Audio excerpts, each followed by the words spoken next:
Jai Jinendra, welcome to Adults Class 2 Practical Applications of Jainism. Let's start with the Nokar mantra.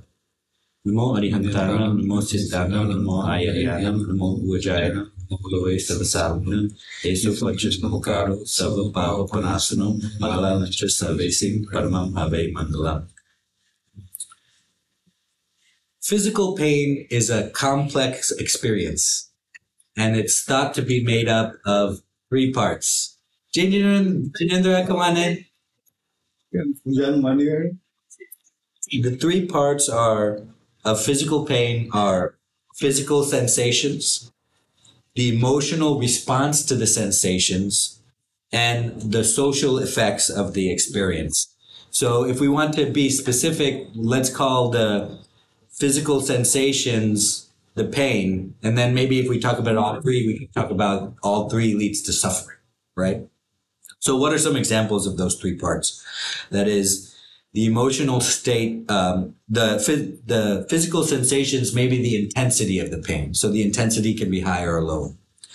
The emotional state, you may be saying to yourself, I'm angry that I feel this way. So pain may lead to anger. Why me? Right, exactly. You may be worried about the future. This pain means there's something wrong with me and I have to do this and that to take care of it.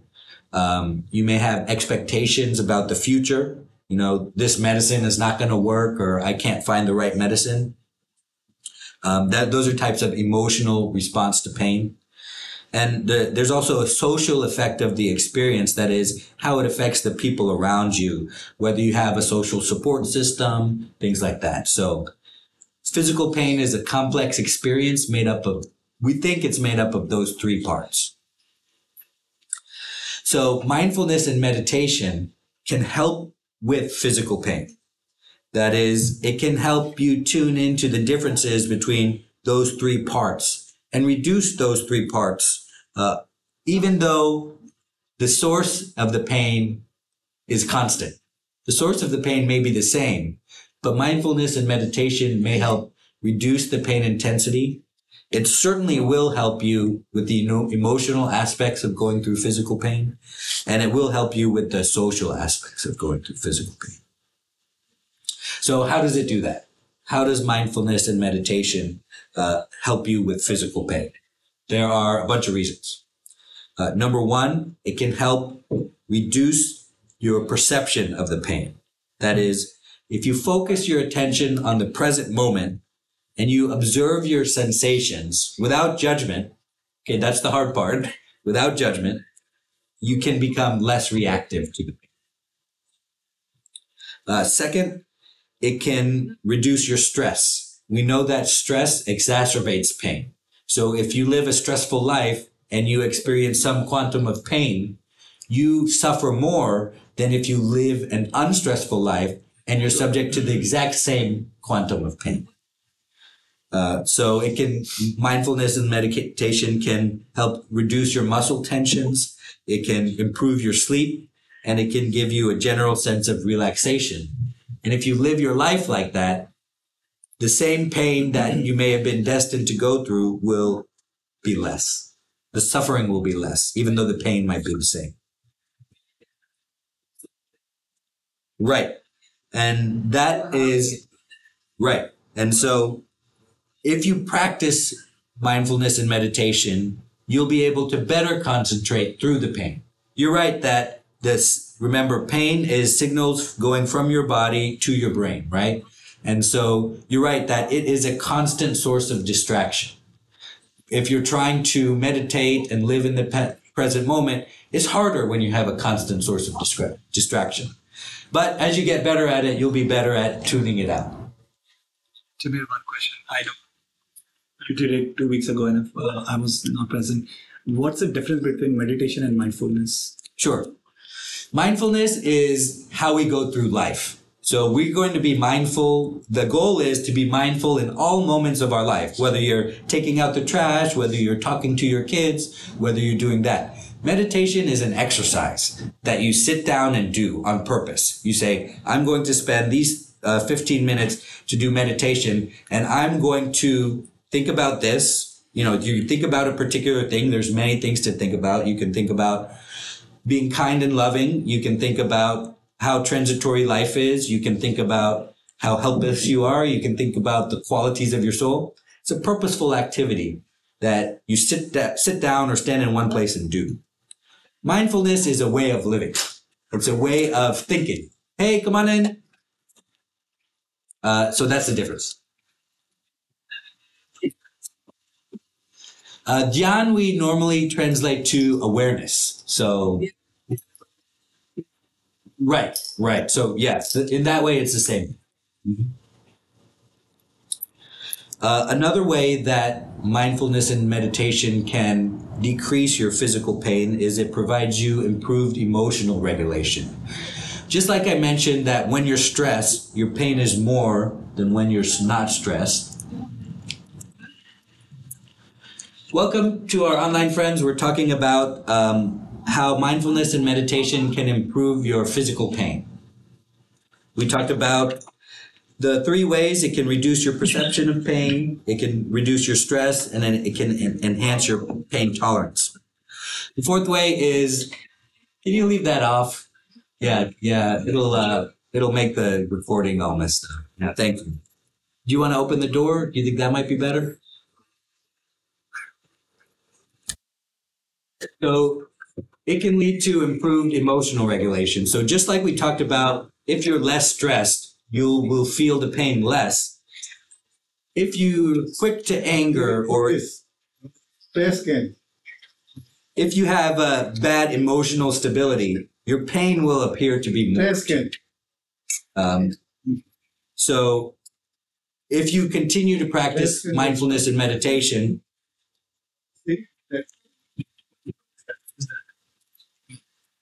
thank you. So as your emotional regulation gets better, your pain perception gets less.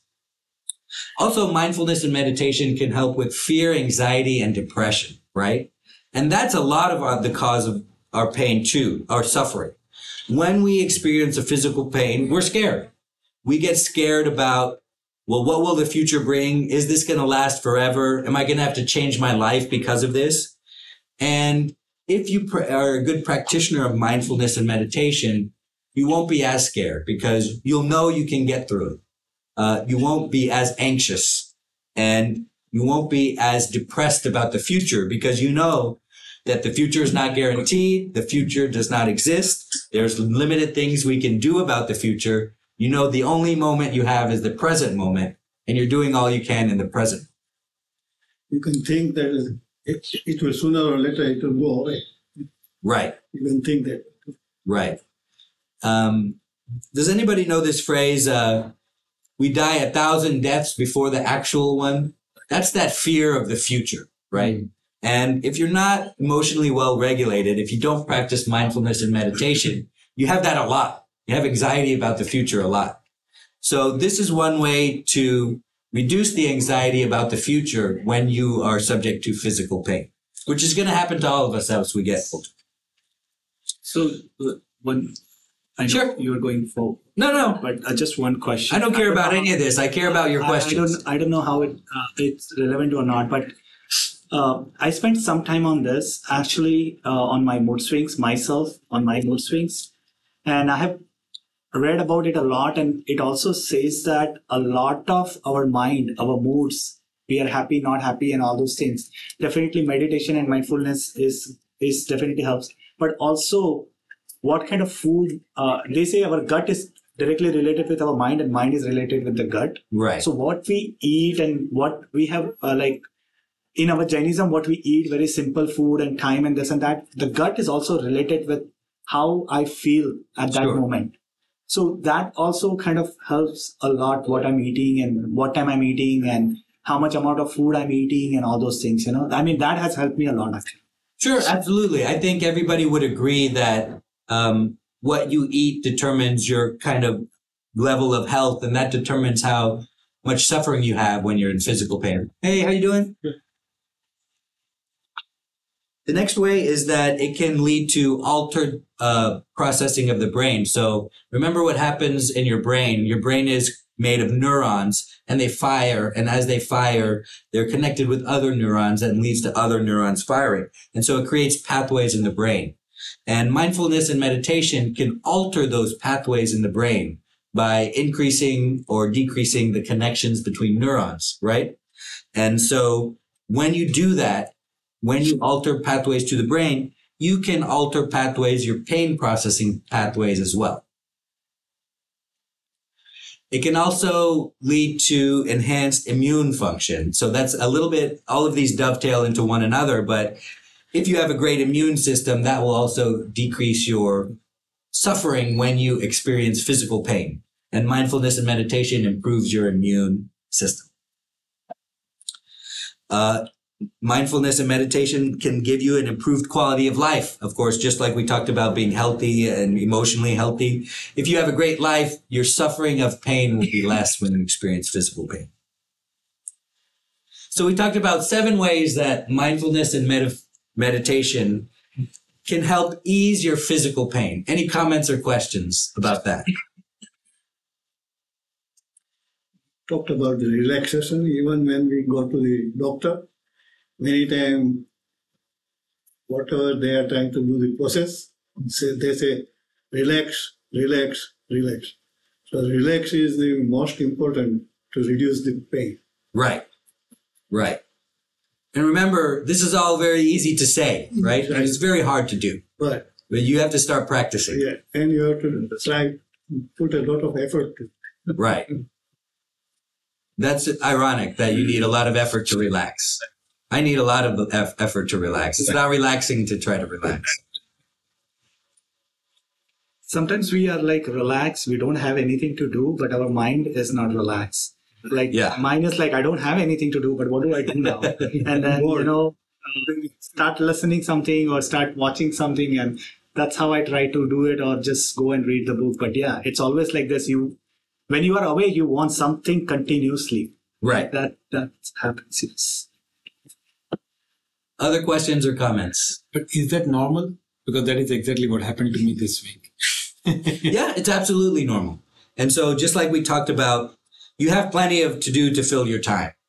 You have your personal goal sheet that we all worked on. If things are a slow week for you, then work more on your personal goals. And if they are busy at work, then work less on your personal goals. That way you're always busy, and that way you're always productive. But don't be a slave to productivity. I was just going to say that everything what we want to do is related to productivity, either the money oriented or either like, how do I increase my knowledge, or how do I make this look better, or everything we go towards that productive. We are like, now why to do non-productive things, And that's because of where we are on the path, right? We're all at the beginning of the path. So I'm going to tell you to be productive and live your life being productive. If you are further along the path, I'm going to tell you to be less productive, because that will help you more. But if you see right now, my kids are doing something here and there, I say, do something productive. So I myself keep telling them, do productive, do productive, we tell them that only, right? What are you playing game? Why don't you just read the book, or do this or do that? Sure. So we always guide them to do something productive. Right. Because they're lazy, right? And they lay around, right? But when they become adults, guess what we're going to say? We're going to say, relax. Relax. Take some time off. You're killing yourself. My relative, even when we are talking something, if he gets uninterested in those topics, he just closes his hand and eyes, just goes into meditation. Great. And it's when we go in the cruise, we are looking at the other things, and he is sitting right there. For some time, he will be just looking, and then he closes the eyes, and his wife says he is now into his dhyan. That's great. That's how we all want to live our life. Yeah.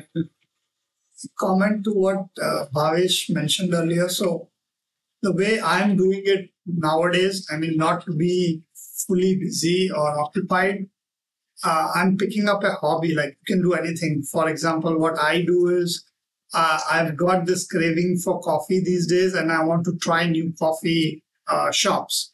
So even though if I'm at work and I know that I have the lunch break, I find out the nearest coffee shop, and then just go there, sit there with the laptop, and taste the cup of, say, cappuccino, whatever you like, right?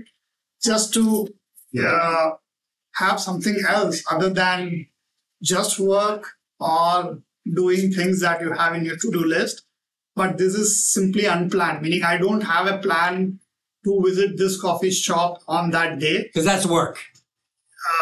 Yeah, I mean, the coffee shop which I'm going to visit is not planned. Right. It's just that it's instantaneously, I think, okay, now I have some time. I could probably reach there and then continue my work from there. Right. So that is something which you can try in case you do not want to be always occupied, or because what I felt there was a lot of people do that. It's not just me. People are sitting with, especially those in IT, can afford that, meaning they can join meetings from there too. Right. And I was sitting outside in the in sunshine and enjoying that entire atmosphere. So something to try out, I would say. Especially I know Bhavesh is in IT. Right, right. He's at home most of the days. That's great. Yeah, that's good actually. Other questions or comments? Thanks to everybody who just joined. We're talking about how meditation and mindfulness can decrease our suffering from physical pain. The 8th reason is that it can decrease our repetitive thinking and reactivity. That is, as we've been saying, our response to the pain is a lot of what leads to the suffering, rather than just being able to bear the pain. And we also have this thing about repetitive thinking. Have you ever, what I've noticed about myself is I have the same thoughts all the time. Like I think the same things, the same exact sequence of words all the time. Because I think our brain works like that, right? And so if you get into this habit of negative self-thinking, negative repetitive thinking, it's hard to break out of because you just keep repeating those negative thoughts. Hey, come on in. So, of course, mindfulness and meditation can help us with that. Next, it can increase a sense of acceptance for unpleasant sensations. That is, we always are avoiding discomfort, whether it be mental or physical. And most of our life is geared toward avoiding discomfort. But you will free your mind if you just let it be. If you get a mosquito bite and you just say, great, it's there. I don't care. That's what happens. You'll free your mind from thinking, what do I got to do now? Do I got to spray? Do I have to put some lotion on this? Do I have to do that? And then you wasted half an hour thinking about nothing, right? About a mosquito bite, which you didn't need to think about in the first place. So if you start accepting that your life will be full of discomfort and full of physical pain, then you'll have more time to do better things. So, Jimmy, related to this, I have started now, new thing is from 3 weeks, 1 month. A moment my kid says the problem, I say, what's the solution? I ask them only. Yeah. So when you come with the problem, when you come with the complaint, come with the solution too. Then life is very easy. But if you only complain and no solution, right, then actually it's never going to resolve. So, that goes hand in hand. So there you go. You have a complaint and you have solution too. That's good advice for work too. Yes, exactly. Even I'm doing myself too that, something is not working. That's okay. Let's fix it or do something. Let's not drag it because after 5 days, we are going to say that same thing if we don't fix something in the house too. Right. So it's better just fix it at the same time. Mindfulness and meditation can also improve your emotional flexibility. We talked about being emotionally well regulated, but you can roll with the punches better. You can accept that this is part of your life and you can move on. That is, you don't dwell on things. And that's an important part because it can stop you from ruminating. This repetition of negative self-talk is called rumination. And it's hard to get out of. And if you've ever been depressed, you know what it's like to just ruminate on negative things. And that becomes the entirety of your experience. It's just this rumination of negative thoughts that swirl around in your brain. And so it can kind of help you get out of that cycle. Mindfulness and meditation can enhance your self-compassion. That is, you can start to forgive yourself because a lot of times we have a complex emotional response to pain where we blame ourselves. No matter how, a lot of times our pain is our fault. And if it's something that's life altering, we may blame ourselves for our decreased quality of life. And while that may be true, it's also true that you can forgive yourself. And so mindfulness and meditation will teach you how to forgive yourself for causing the pain you experience in your own life. It'll increase your acceptance of the present moment, which we've talked about, and it'll help you relax. So Timur, one question. I know a lot of people do this meditation and mindfulness. Do they also kind of know the benefits, or they realize all this benefit after doing a period? What do you think? So there's so many benefits, and it's like when you embark on any kind of self-improvement path. You hear about things and you hear about these benefits. So you're like, well, let me try it for myself, and I need that. So let me try it. And if you start to experience those, just one of the many benefits, then you'll understand that it's true, and you'll start believing when other people say about the other benefits, and you'll start doing it more and more. Other questions or comments? My comment on that is I've been trying on and off, but I'm much more calmer, and I give myself that 2-second pause before, replying or even making a comment if I even need to. Right. So just improve quality of life. Don't get into an argument. My wife says, throw the trash. Instead of saying 2 minutes, okay, pause. Okay, no problem. I'll do it. Okay, so science has also confirmed that mindfulness and meditation can decrease your suffering when you go through physical pain. And let's talk about a paper written by Fadel Zedan and David Vago. It's called Mindfulness Meditation-Based Pain Relief. And Miss Fadel Zedan is in the Department of Neurobiology and Anatomy at Wake Forest University. And David Vago is in the Department of Psychiatry at Brigham and Women's Hospital in Boston, Massachusetts. And the conclusion of their paper was that mindfulness meditation engages multiple unique brain mechanisms that attenuate the subjective experience of pain.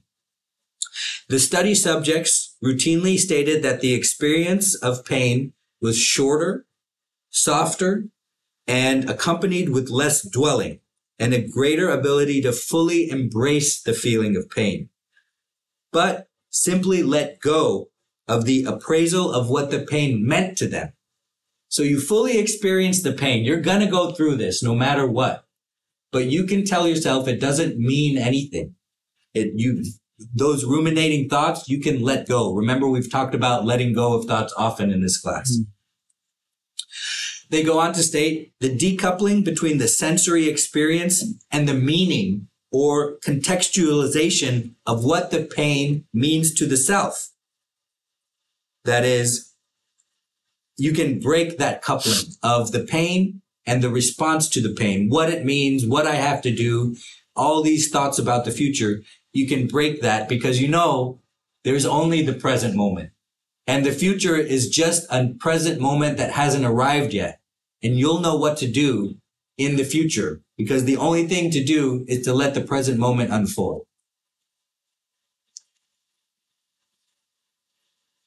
So questions or comments about that?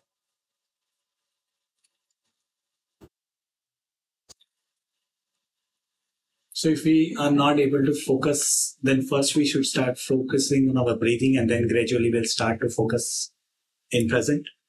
So what happens with the breathing is that it's the number one mindfulness exercise because it teaches you that your attention is different from your thoughts because you focus your attention on something else. It doesn't have to be breathing. The reason we do breathing is because we can do it anywhere because we're always breathing.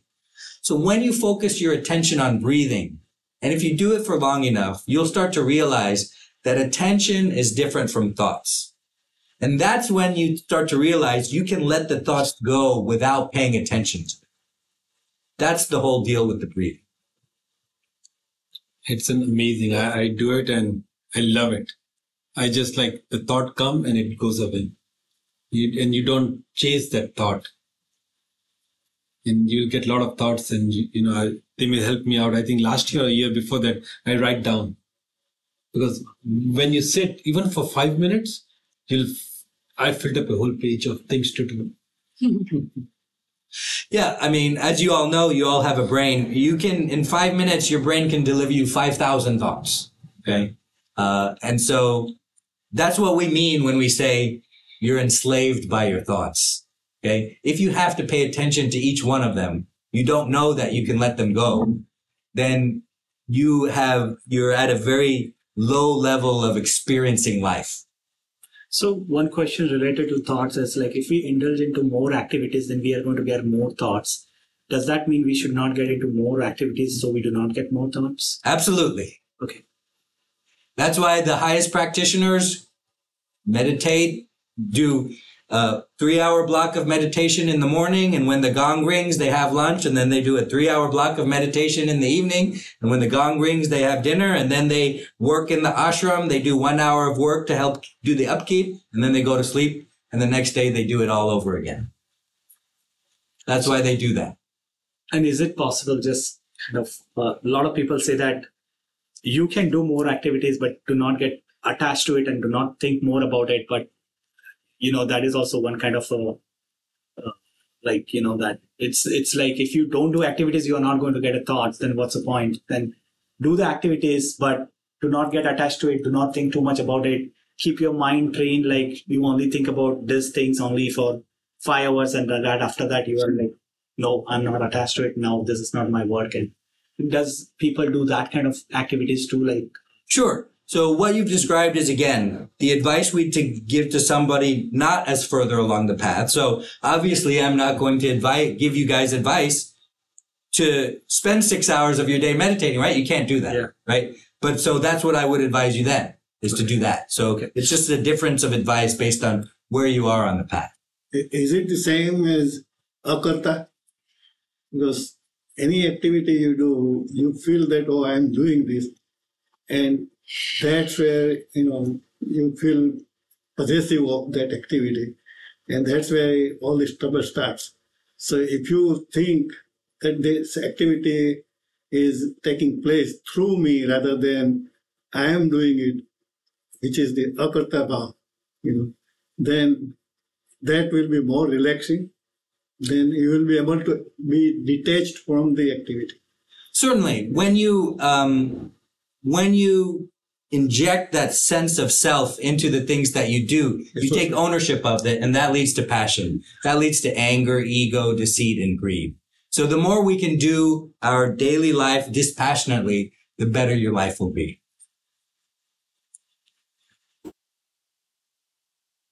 All right, so let's continue. I think we're on number 15, if anybody's keeping count. You can decrease okay, so this is a little bit different. They all kind of dovetail into each other, but this is a little bit different. You can decrease your awareness of pain and discomfort, potentially reducing the need for pain medication. So we've talked about increasing the awareness of other things, living in the present moment, but you can also decrease the awareness of your pain, okay? Next, mindfulness and meditation can improve your sleep. And if you sleep better, you're healthier. You can tolerate pain more. Emotional resilience, we talked about. Increased self-awareness. That is, you know more about how your body and your mind works. And you know what things you can get through, what things you can't get through. And as you become more self-aware, it's easier to tolerate this kind of pain. Improved well-being. And better communication with your doctors, right? So this is the one totally out of left field.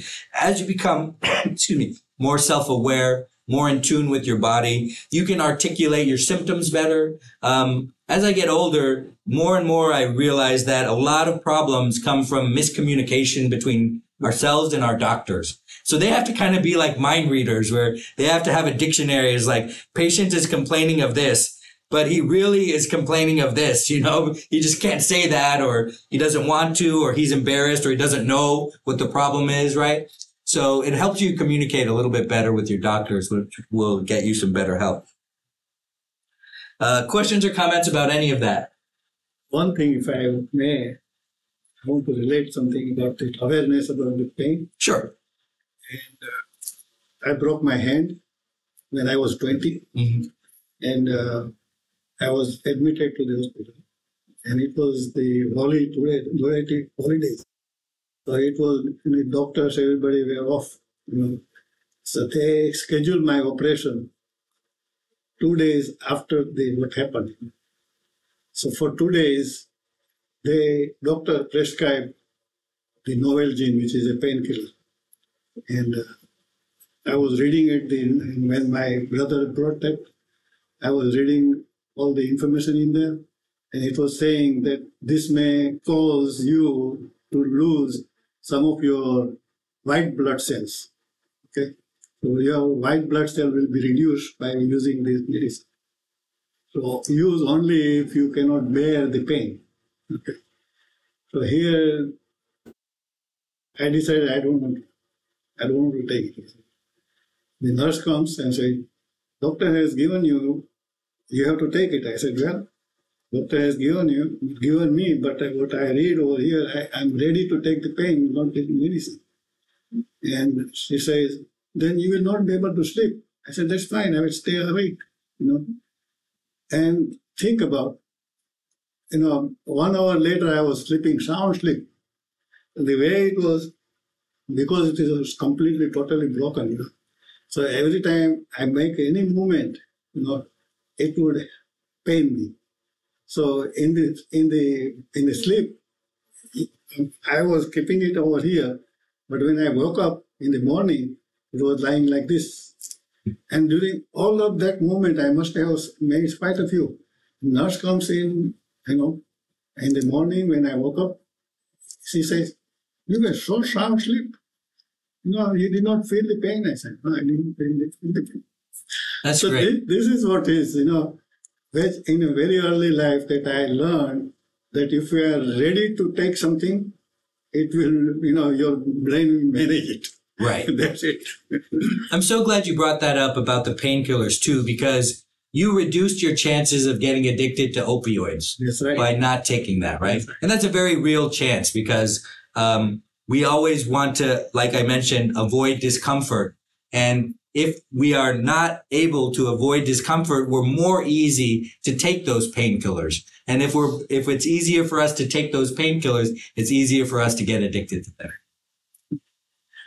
So if it looks to me that because I decided I'm not going to take this medicine, it's okay to have the pain.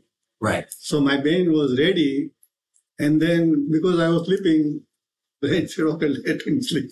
Right. That's it. That's great. Yeah. Any other examples? Does anybody have any other examples of a time where they went through pain? Physical pain. For kids, we do that, right? We try to distract them. If something happens, you're like, "Oh, let's put on some cartoon show," or, Right. like something that would give them ice cream, just because we are just trying to distract their mind from it. Kind of like one of the point we said, right? Like take out the awareness from the pain part. Mm-hmm. So should we teach our kids what you've learned here? That is, if we teach our kids mindfulness and meditation, they'll have an easier chance to reduce their suffering when they have physical pains. So let me give you an example. I have done the Isha Yoga meditation in Bhavaspandana. So I went to Tennessee and I attended that for 3 days. And I met a lot of people and they have kids. And I met like few people who have been doing the meditation and all the Isha Yoga. And they said that kids are like 8 and 9 years old and they have been doing now for 1 and 2 years.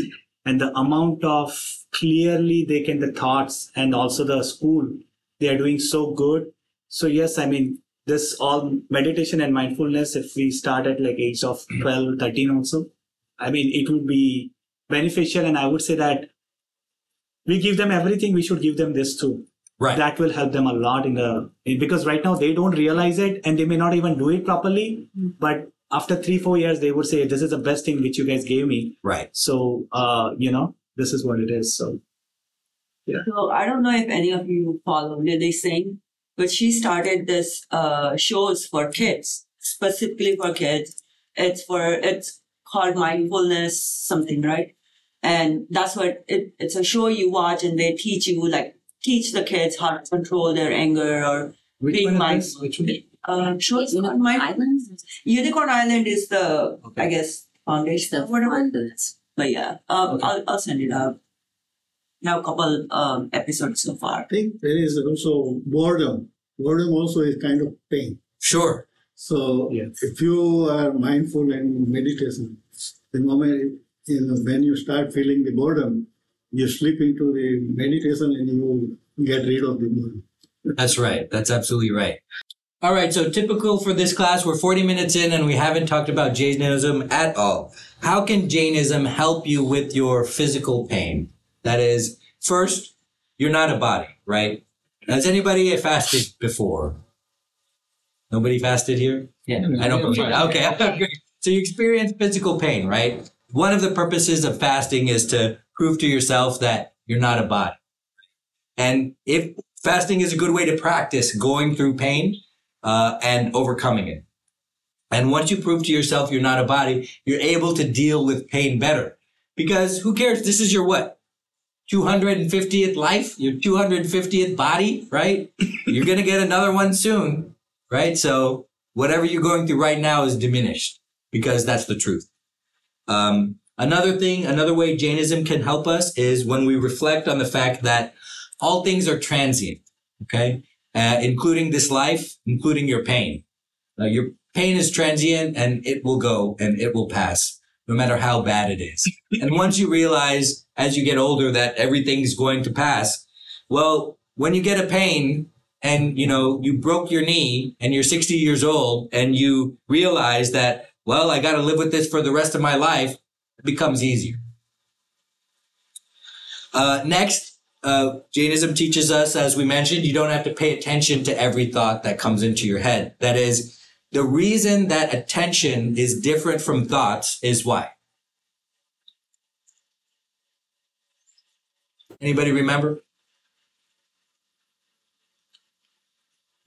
Because attention is the expression of your soul through your body. That is, if you did not have a soul, you would not be able to pay attention to your thoughts. The thoughts, remember, are physical processes. Thoughts are originated in the subconscious and delivered to the conscious mind, at which point your attention notices them, and you can choose whether your attention pays attention to the thought, that is, goes further down the train and thinks of another thought that is reactive to that thought. And so remember, every time you realize that your attention is different from your thoughts, you're realizing that you're a soul and not a body, because your thoughts are your body and your attention is your soul. Next, remember we have this concept of papa nu bandhu pa, papa nu bandhu punya, things like that. That is, you don't have to react to pain by thinking about the future and what it will cause. I'm not saying you don't have to go through pain. Obviously, you have to go through pain. But you can reduce your suffering by not reacting to the pain. And next, remember that Jainism teaches us that tolerating physical pain is tap. It's a form of nirjara. Does anybody know what kind of practices we do?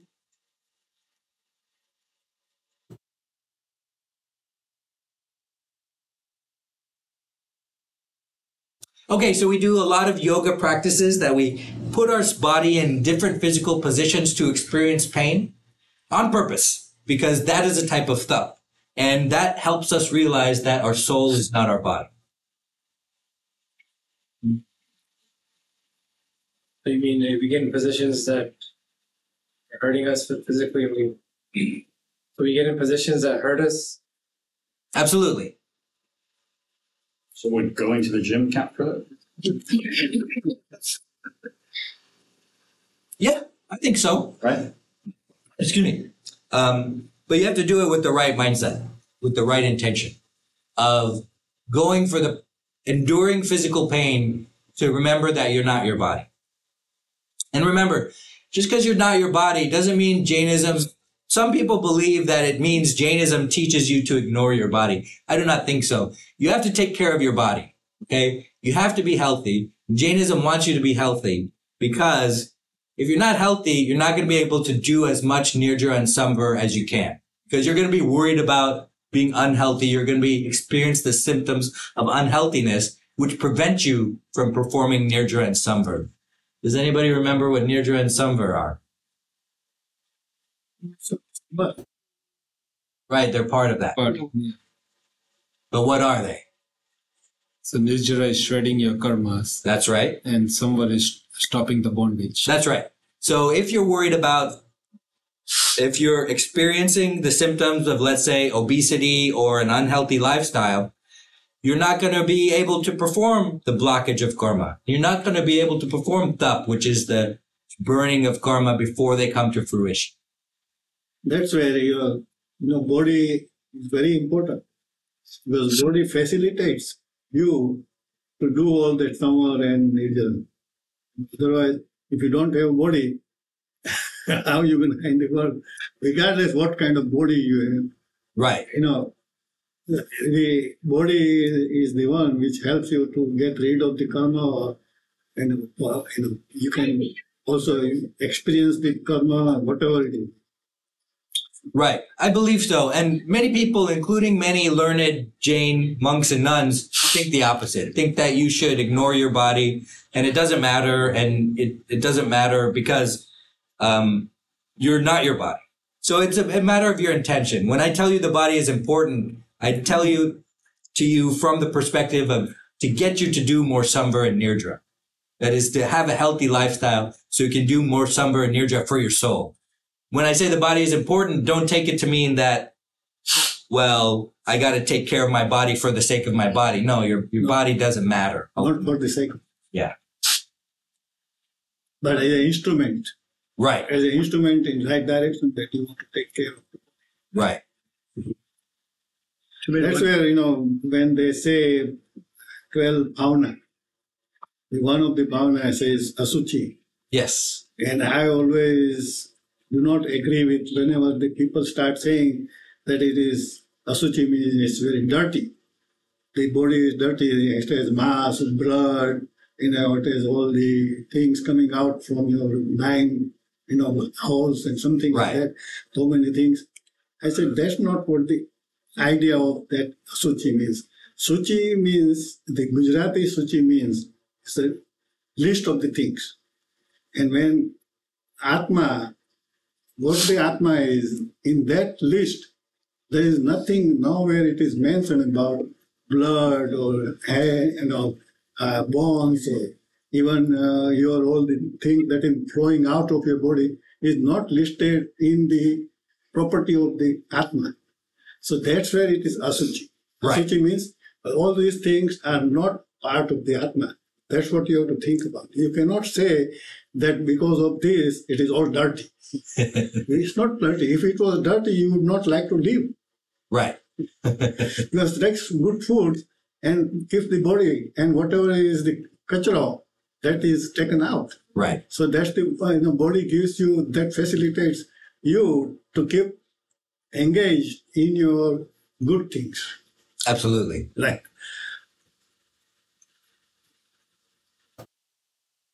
Other questions or comments?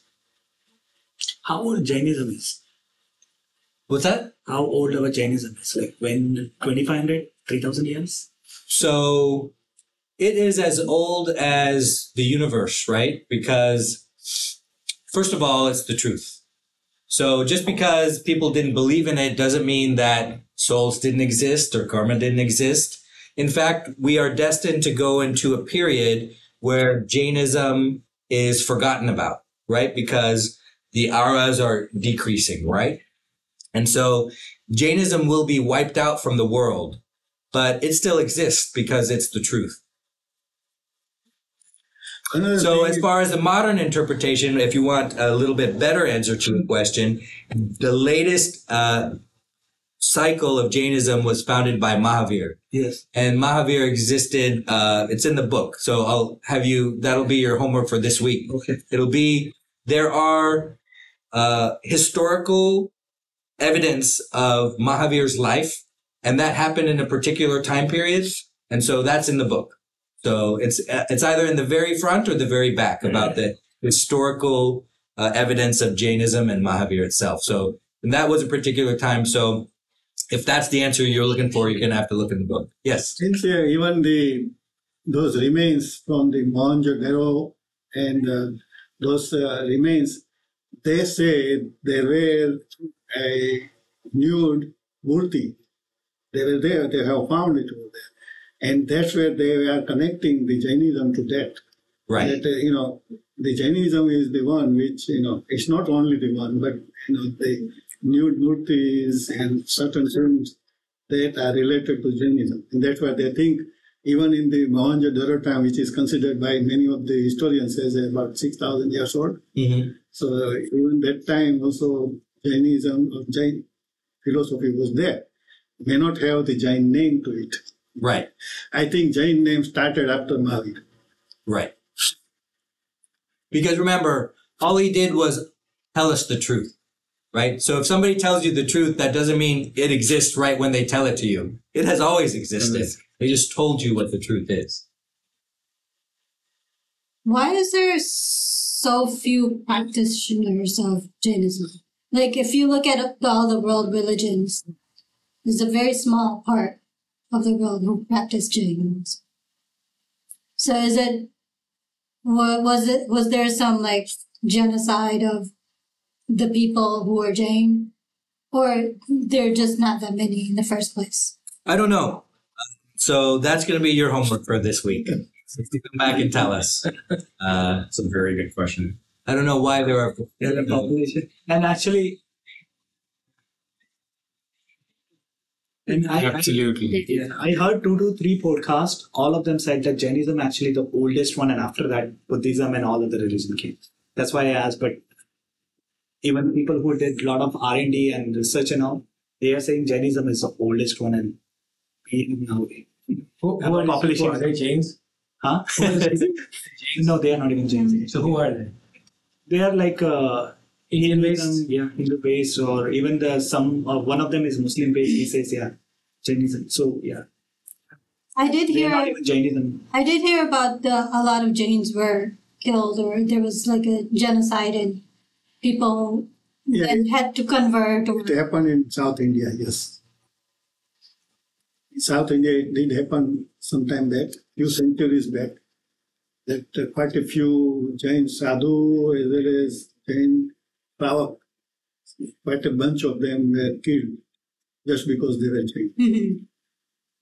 And also, our monks do not travel or go outside certain limits or boundaries, right? So that's why it's contained within India, right. if you see, and predominantly on the northern side. We do have Jain temples in the south too. There were Digambar Jains, Tamil Jains, but I think the religion itself doesn't have that in them to preach and get more followers, unlike other religions who would do anything and everything in order to get people into their fold. But Jainism has always been a religion where they would not go out and preach about their or tell good things about it. They will only let the followers just follow. So it's like families who've been Jain have continued to, like all of us, for example. And even within Jain family, my mom was very religious, like 2 samayiks, 2 pratikaman every day, 30 years, 40 years, nothing, no onion, potato. But she never pushed us to do the same. She's like, okay, because Jainism says that you cannot push people and say them. So she used to tell us, but after one time she left, she says, no, now you guys know it. I cannot push because I need to focus on myself. So my mom used to tell us that all the time, saying that no, it's your call. So I think within our Jainism also, we don't push on our kids or you have to do it, no onion, no garlic, no potato. Like, you see that like even in Jainism, a lot of people drink, eat this, whatever it is, it's like their call. We don't push people or we don't judge based on that.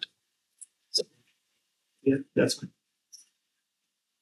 Other questions or comments? A cousin from India forwarded me a couple of visualizations. There's a gentleman, I forgot his name.